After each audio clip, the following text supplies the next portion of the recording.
Hello, good morning children. Our today's topic is structure of dorsiventral or dicotyledon sleeve and the structure of isobilateral or monocotyledonary leaf. First of all, you should know the names that dorsiventral leaf, that is called as dicot leaf, and isobilateral leaf, that is called as monocot leaf. Because dorsal and ventral surface are very much clear in the dicot leaf, that means upper and lower surface, and in isobilateral leaf these are the leaf like the leaf of grasses, so that in this upper and lower dorsal or ventral surface is not very much clear, so that these type of leaves are called as isobilateral leaf. Now we are to see the structure of this dorsiventral leaf. First you see that there are two terms, that is adaxial epidermis and abaxial epidermis. Lower epidermis is called as abaxial, which I am going to show you in diagram, and upper epidermis is called as adaxial epidermis. Then mesophyll, palisade parenchyma, spongy parenchyma, vascular bundles and bundle sheath. These things we are to understand. So we are to understand all these things with the help of this diagram. See that here this is the TS of leaf of dicot and TS of leaf of monocot. So here we are discussing the TS of dicot leaf. This is upper epidermis and this is lower epidermis. Upper epidermis, as it is called as what? Adaxial epidermis, and lower epidermis is called as abaxial epidermis. These are single layer parenchymatous cells and it is cutinized. Over that the cuticle is also present. But in lower epidermis, it is in dorsiventral leaf or in dicot leaf, the stomatas are mainly present in lower epidermis, and in upper epidermis less or no stomatas are present. Okay, so this is about the upper and lower layer or upper or lower epidermis or adaxial or abaxial epidermis. Both the side it is covered by cuticle. Now stomata's also structure we have already seen. Now we are here coming to the tissue which is present in between the upper and lower epidermis. So this tissue which is present in between the upper and lower epidermis is all collectively called as mesophyll tissue. Now this mesophyll tissue is further divided into upper one. Below the upper epidermis is palisade parenchyma or palisade mesophyll tissue, and which is near to the lower epidermis is spongy parenchyma or spongy mesophyll tissue. Both of these are the types of parenchyma. So this parenchyma tissue, which is called as palisade mesophyll tissue or palisade parenchyma, below the upper epidermis is compactly arranged elongated cells are there, and they are also rich in chloroplast and help in the process of photosynthesis. And the parenchyma tissue, which is near to lower epidermis, is formed by loosely arranged parenchymatous cells which are forming the air cavities. They are near the stomata.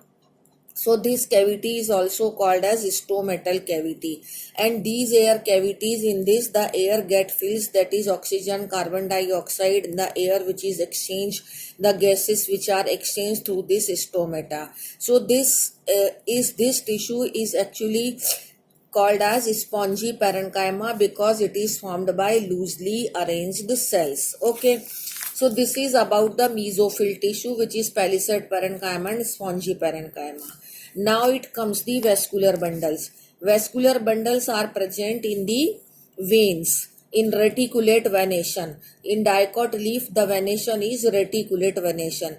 The size of the vascular bundle differs on the basis of its position. When they are present in the main veins, they will be bigger in size, and in the side veins or in lateral veins, they are smaller in size. Now these vascular bundle are covered by this parenchymatous bundle sheath. Here it is shown, this is parenchymatous bundle sheath, and both the side from the bundle sheath to the upper epidermis and bundle sheath to the lower epidermis, again this is the sheath like cells are extending up to the upper and lower epidermis also. These are parenchymatous cells only.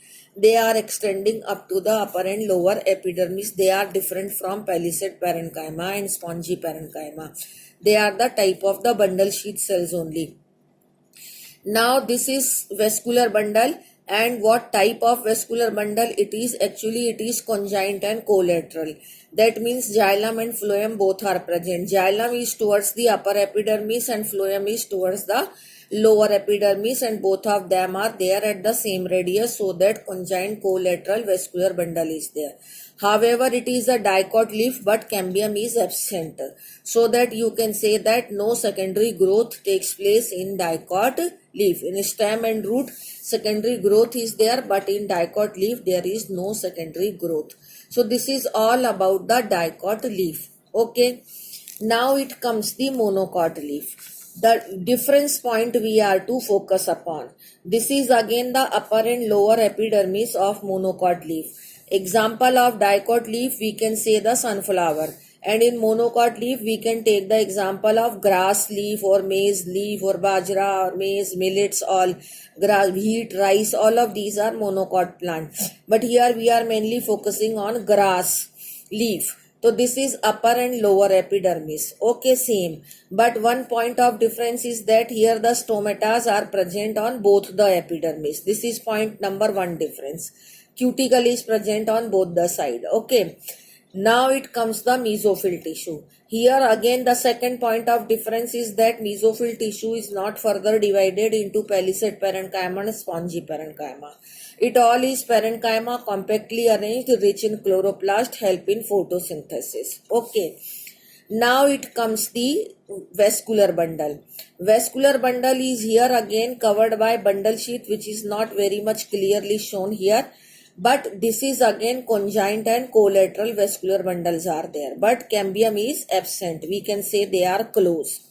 And here the sclerenchymatous sheath is there, which is again extending towards the sclerenchyma and towards the upper epidermis and towards the lower epidermis. As here both the side of vascular bundle the parenchyma was there, here both the side of vascular bundle the sclerenchyma is there.